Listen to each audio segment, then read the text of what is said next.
Assalamualaikum warahmatullahi wabarakatuh. Apa kabar anak-anakku sekalian kelas 12, baik kelas 12 MIPA maupun kelas 12 IPS. Pada kesempatan kali ini Ibu akan menyampaikan materi di kelas 12, yaitu materi yang pertama atau bab yang ke-1, yaitu tentang surat lamaran pekerjaan, di mana kompetensi dasarnya adalah mengidentifikasi isi dan sistematika surat lamaran pekerjaan. Jadi nanti kalian akan memahami apa itu surat lamaran pekerjaan dan unsur-unsur apa saja yang terdapat di dalam surat lamaran pekerjaan secara sistematis atau berurutan. Selanjutnya, tujuan yang harus dicapai pada materi ini yaitu yang pertama, kalian mampu mengidentifikasi surat lamaran pekerjaan, lalu mampu memahami isi surat lamaran pekerjaan, dan terakhir mampu memahami sistematika surat lamaran pekerjaan atau unsur-unsur yang Ibu maksud tadi ya. Materinya, yang pertama identifikasi surat, yaitu pengertian surat. Yang kedua, isi dari surat lamaran pekerjaan itu apa, dan sistematika surat lamaran pekerjaan itu apa saja, gitu ya. Selanjutnya, mari kita masuk ke subbab tentang identifikasi surat lamaran pekerjaan. Mungkin dari kata surat lamaran pekerjaannya saja kalian sudah bisa menyimpulkan tentang pengertian dari surat lamaran pekerjaan itu apa. Surat lamaran pekerjaan adalah surat yang dikirim oleh seseorang yang berisi permohonan untuk bekerja di suatu perusahaan atau instansi tertentu. Surat lamaran pekerjaan adalah surat pribadi yang bersifat resmi. Maksudnya apa yang disebut surat pribadi yang bersifat resmi itu? Disebut surat pribadi karena datangnya dari perseorangan atau individu kepada suatu lembaga, di dalam hal ini adalah perusahaan atau lembaga-lembaga yang sedang membuka peluang pekerjaan atau lowongan pekerjaan. Oleh sebab itu, banyak aturan-aturan tertentu yang harus diperhatikan baik dalam bentuk maupun dalam penulisannya. Nah, di sini ada bentuk surat lamaran pekerjaan. Di sini bentuk surat lamaran pekerjaan ini dilihat dari segi cara pengirimannya. Yang pertama ada surat lamaran pekerjaan yang berbentuk manual, yaitu surat lamaran pekerjaan yang dibuat secara tertulis atau tulisan tangan. Ingat, maksudnya tulisan tangan di sini adalah tulisan tangan sendiri. Tidak boleh meminjam tulisan tangan orang lain. Dan terdapat print out-nya atau bentuk fisik dari suratnya. Dan ingat, di sini harus dijaga kerapihannya, kebersihan dari surat lamaran pekerjaan itu, karena kadang-kadang kita kan kalau menulis surat lamaran pekerjaan secara manual atau ditulis oleh tinta pulpen, itu kadang-kadang kita kertas folio bergarisnya itu terkena noda-noda tintanya. Dan ingat juga, tinta yang digunakan harus menggunakan tinta yang berwarna hitam, selain itu tidak diperbolehkan. Ya, kemudian yang dikirim secara manual ini adalah maksudnya dikirim melalui atau lewat kantor pos, atau zaman sekarang kan banyak tuh jasa-jasa pengiriman, misalnya ada JNE, ada JNT, ada Si Cepat dan sebagainya. Selanjutnya ada yang disebut dengan surat lamaran pekerjaan yang berbentuk elektronik. Artinya ini ditulis secara tertulis atau diketik dan dikirim melalui surel atau email. Ya, kalian lebih familiar dengan sebutan email. Surel itu adalah surat elektronik, itu ejaan dalam bahasa Indonesia, dan tidak terdapat print out-nya, gitu ya. Jadi tidak ada bentuk fisiknya. Selanjutnya, isi surat lamaran pekerjaan. Apa saja yang terdapat di dalam surat lamaran pekerjaan itu, atau unsur-unsurnya atau sistematikanya apa saja? Yang pertama dan yang paling atas, biasanya posisinya ada di pojok kanan atas, itu adalah tanggal surat. Kadang ada yang mencantumkan nama tempat juga. Yang kedua lampiran, yang ketiga hal, atau boleh juga menggunakan kata perihal. Yang selanjutnya adalah alamat yang dituju, maksudnya alamat perusahaan. kemudian di bawahnya lagi ada salam pembuka, kemudian ada isi surat. Isi surat juga terbagi 3, ada paragraf pembuka, ada paragraf isi surat, dan ada paragraf penutup. Dilanjut dengan salam penutup dan ditutup dengan tanda tangan dan nama lengkap si pelamar. Nah, di setiap unsur-unsurnya atau di setiap sistematikanya itu ada aturan-aturan tersendiri. Yang pertama, ada yang disebut tanggal surat, ya. Harusnya di sini juga ada nama tempatnya, artinya tempat dan tanggal surat. Nah, untuk nama tempat, anak-anakku sekalian harus dipahami bahwa nama tempat dalam surat resmi atau dalam surat apapun itu minimal adalah wilayah kecamatan, ya. Kemudian ditulis di sebelah kanan atas surat, pojok kanan atas surat. Setelah nama tempat, lalu ada tanda baca koma, kemudian tanggal surat berupa angka, ya.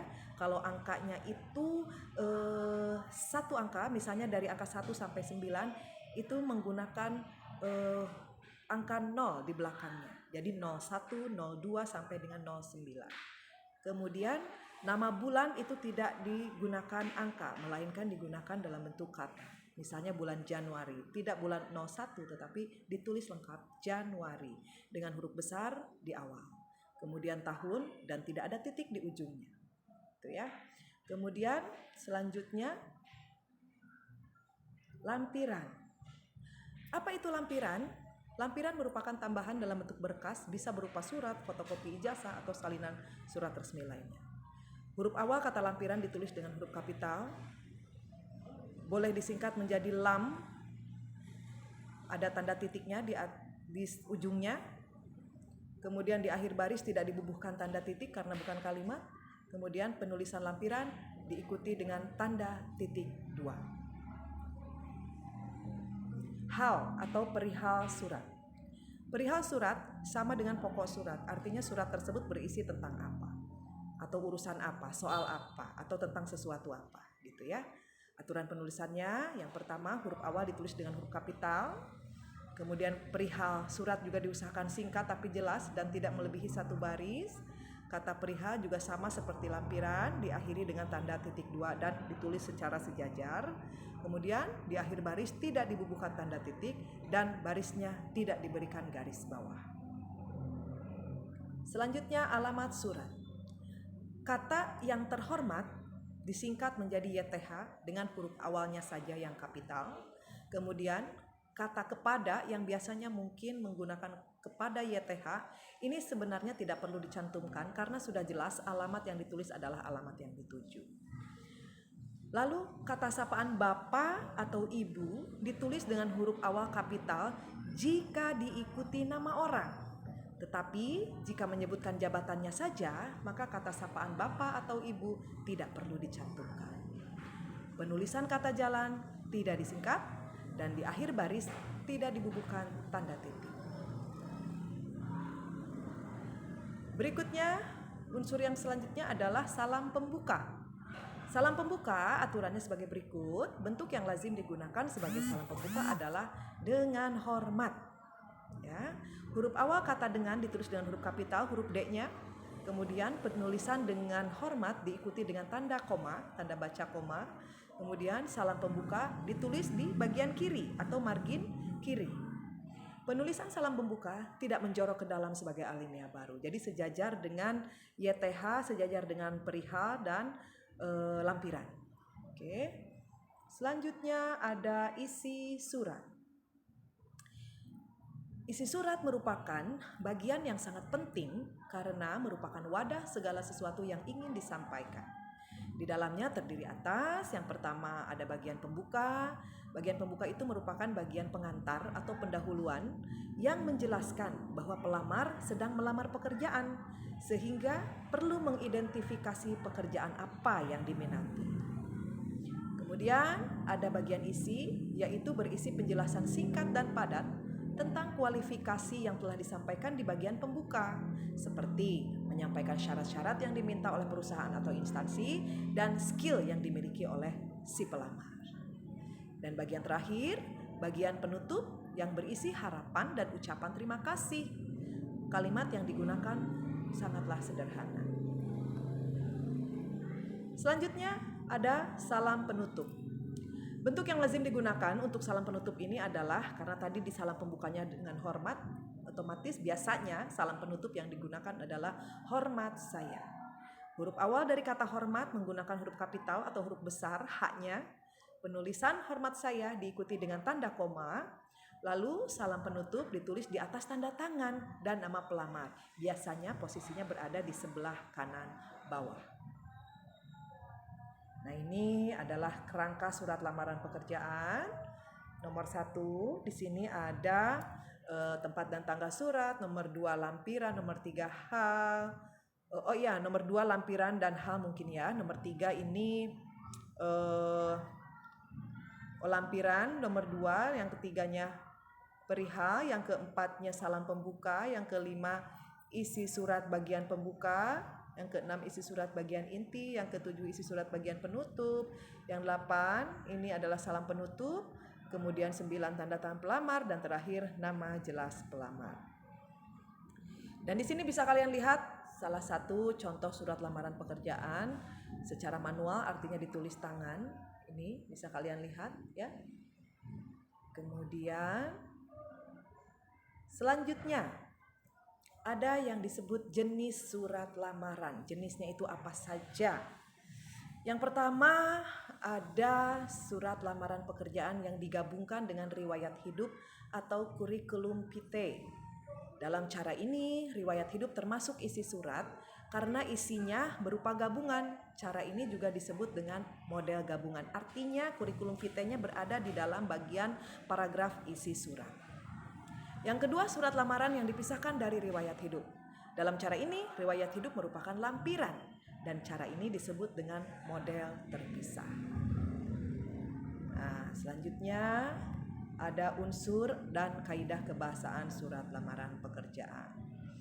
Surat lamaran pekerjaan yang benar akan mengikuti beberapa ketentuan-ketentuan unsur kebahasaan yang meliputi beberapa poin berikut ini ya. Yang pertama, harus menggunakan bahasa Indonesia yang baik dan benar. Di sini ada dua kata, ada baik, ada benar.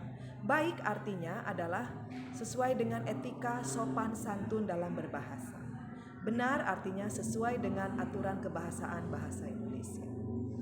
Kedua, memakai kata-kata yang sopan, yang baik tadi maksudnya ya. Kemudian yang ketiga, menggunakan kata pengantar yang jelas, singkat dan padat, informatif, serta tepat sasaran. Jadi tidak bertele-tele di bagian pembukanya ya. Nomor 4, jagalah agar tulisan tetap bersih, mudah dibaca, sesuai dengan kaidah ejaan.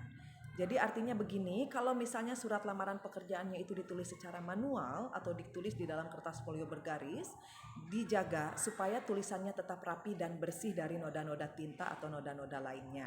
Kemudian berusahalah untuk menulis secara rapi agar bisa dibaca oleh diri sendiri dan orang lain. Dan sesuai tentunya dengan kaidah kebahasaan. Dan terakhir, melengkapi bagian-bagian surat dengan norma bahasa surat seperti penulisan unsur, hal, tempat, tanggal, alamat, salam pembuka, isi surat, salam penutup, dan tanda tangan, serta nama jelas dari si pelamar. Ini bagian-bagian dari unsur suratnya itu harus lengkap dan tidak berubah-ubah posisinya. Artinya kalau yang di awal paling atas itu apa, jangan sampai yang di bawah menjadi ke atas atau sebaliknya yang di atas menjadi ke bawah. Jadi tidak sistematis. Selanjutnya,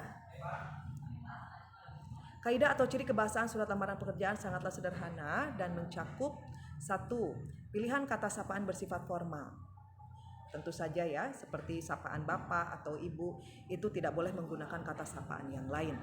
Kemudian yang kedua, menggunakan ragam bahasa yang baku yang sesuai dengan kaidah kebahasaan bahasa Indonesia. Kemudian kata yang dipilih mengandung makna sebenarnya atau denotatif, bukan kiasan, karena ini tidak sedang membuat karya fiksi gitu ya. Kemudian menggunakan kalimat pernyataan umum, contohnya misalnya jika kita mendapatkan informasi lowongan pekerjaannya itu jelas dari mana, boleh menggunakan bahasa seperti ini. Berdasarkan informasi yang saya peroleh dari Bursa Kerja Dinas Tenaga Kerja dan Transmigrasi Karawang, perusahaan bapak atau ibu membuka lowongan kerja untuk beberapa posisi. Seperti itu contohnya.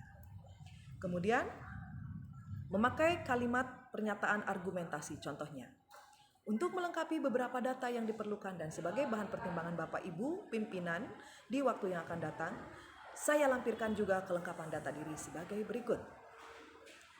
Dan nomor 6-nya menggunakan pernyataan penegasan. Contohnya, demikian permohonan surat lamaran kerja ini saya buat dengan sebenar-benarnya dan sejujur-jujurnya. Atas perhatian dan kerjasama dari Bapak dan Ibu pimpinan, saya ucapkan terima kasih. Nah, berikut Ibu akan sampaikan cara membuat surat lamaran pekerjaan. Yang pertama, menggunakan bahasa Indonesia yang baik dan benar. Kemudian, format penulisan tersusun rapi dengan bahasa yang jelas. Kemudian, surat lamaran pekerjaan sebaiknya ditulis tangan atau secara manual untuk beberapa lembaga yang memintanya. Misalnya, lamaran calon pegawai negeri sipil biasanya harus ditulis manual.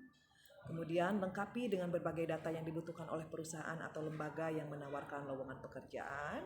Dan terakhir, lampirkan surat pendukung seperti sertifikat, surat keterangan pernah bekerja, dan sebagainya. Selanjutnya, ada langkah-langkah membuat surat lamaran pekerjaan. Mungkin kalian yang belum pernah menulis surat lamaran pekerjaan, langkah-langkah seperti ini bisa kalian ikuti ya. Yang pertama, menulis struktur atau unsur-unsur surat lamaran pekerjaan sesuai dengan sistematikanya terlebih dahulu. Masing-masing bagian dapat diisi oleh satu kalimat pokok terlebih dahulu. Kemudian setelah itu, kembangkan seluruh bagian yang telah ditulis sebelumnya. Kembangkan kalimat pokok menjadi alinea atau paragraf penuh dengan deskripsinya. Abaikan berbagai hal yang tampaknya salah seperti ejaan, kalimat tidak efektif, dan sebagainya. Tumpahkan seluruh idemu terlebih dahulu tanpa keraguan sedikit pun. Terakhir, baca ulang dan perhatikan berbagai unsur dan kebahasaan yang ada, lalu perbaiki seperti bahasa bakunya, ejaannya, kalimat efektifnya, dan sebagainya. Itu barangkali yang bisa kalian perhatikan ketika kalian akan membuat surat lamaran pekerjaan. Selanjutnya ada fungsi dan tujuan surat lamaran pekerjaan. Yang pertama, fungsinya adalah sebagai pembuktian bahwa pelamar sudah mengajukan permohonan kerja. Surat lamaran menjadi bukti bahwa seseorang sudah mengajukan permohonan pekerjaan pada suatu instansi dengan kesadaran penuh. Apabila sudah dikirim, surat lamaran yang kamu ajukan akan dipelajari akan dipelajari oleh instansi tujuan maksudnya sebagai bahan pertimbangan sebelum menerima kamu untuk bekerja di perusahaan tersebut. Kemudian tujuan yang kedua yaitu sebagai cara untuk menyeleksi kandidat bagi perusahaan. Sekalipun kamu memiliki banyak prestasi, tapi ketika melamar pekerjaan kamu kan belum tentu akan langsung diterima. Sebab bisa jadi pelamar lainnya juga mempunyai kualifikasi atau keterampilan yang lebih dari kita dan bisa menunjukkan kemampuannya lebih baik. Disinilah surat lamaran pekerjaan berfungsi ya bagi perusahaan untuk membandingkan satu kandidat dengan kandidat yang lain. Terakhir, sebagai media seleksi kandidat yang efisien. Jadi sebagai bahan perbandingan begitu ya. Bisa dibayangkan apabila pelamar pekerjaan jumlahnya mencapai ratusan bahkan ribuan, bahkan di waktu yang diperlukan itu di waktu yang singkat, tapi diperlukan untuk menyeleksi cepat. Nah, itu akan membutuhkan waktu yang tidak singkat, apalagi jika kandidat yang diterima jumlahnya sangat sedikit. Dibandingkan dengan mewawancarai seluruh pelamar satu persatu dan memakan banyak waktu, surat lamaran kerja yang dilampiri dokumen pendukung bisa menghemat waktu seleksi. Yang nantinya pelamar yang memenuhi syarat dan layak maka akan masuk ke dalam tahap berikutnya yang disajikan oleh si perusahaan tersebut. Nah, anak-anakku sekalian, mungkin itu yang bisa Ibu sampaikan untuk materi bab pertama, yaitu tentang surat lamaran pekerjaan. Mudah-mudahan kalian bisa memahami apa yang Ibu sampaikan. Mudah-mudahan kalian bisa menyerap apa yang Ibu sampaikan. Dan kalau suatu saat kalian akan melamar pekerjaan, mudah-mudahan materi ini juga bisa bermanfaat dalam kehidupan kalian di kemudian hari. Terima kasih banyak. Ibu mohon maaf atas segala kekurangan. Terima kasih untuk perhatian kalian semua. Wabillahi taufik wal hidayah. Wassalamualaikum warahmatullahi wabarakatuh.